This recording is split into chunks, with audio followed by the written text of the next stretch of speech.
जति सदस्य हुनुहुन्छ, जति समर्थक हुनुहुन्छ त्यसलाई बढाउनका निम्ति हामी आउँछौँ नै। हाम्रो सकभर चाहिँ 165 वटै क्षेत्रमा दौडमा जाने प्लान हो। त्यसमा अभियसली कर्णाली त जानै पर्यो। कर्णाली जति सुन्दर छ, समस्या त्यति नै धेरै छैन हैन। त्यो कुरालाई चाहिँ विशेष गरी त्यही हुने नेताले भनौँ, लिडरले भनौँ, कसैले भनौँ, त्यसलाई चाहिँ ग्लोरिफाई गर्दाखेरि स्विजरल्यान्ड जस्तो देखाउने बेलामा चाहिँ सबै अगाडि आए। तर समस्या समाधानमा चाहिँ खासै पहल देखिएन। हामी कर्णाली आउँछौँ पनि र कर्णालीको समस्याका ठिकै समाधान गर्न सकिने कुराहरू मात्रै राख्छौँ हामीले।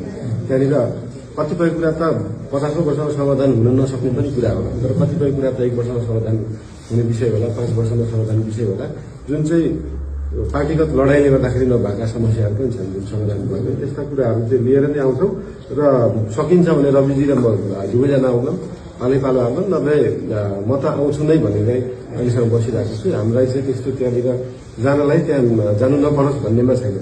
सकभर हामी जान नै भन्ने छ र गएर त्यहाँनिर त्यो एउटा माहौल बढोस् पनि भन्ने छ, बढ्छ पनि होला। र तपाईँहरूले त्यसको लागि साथ सहयोग गर्नु, त्यो साथ सहयोग तपाईँहरूले गर्ने आफ्नै लागि हो, त्यो अरू कसैको लागि होइन।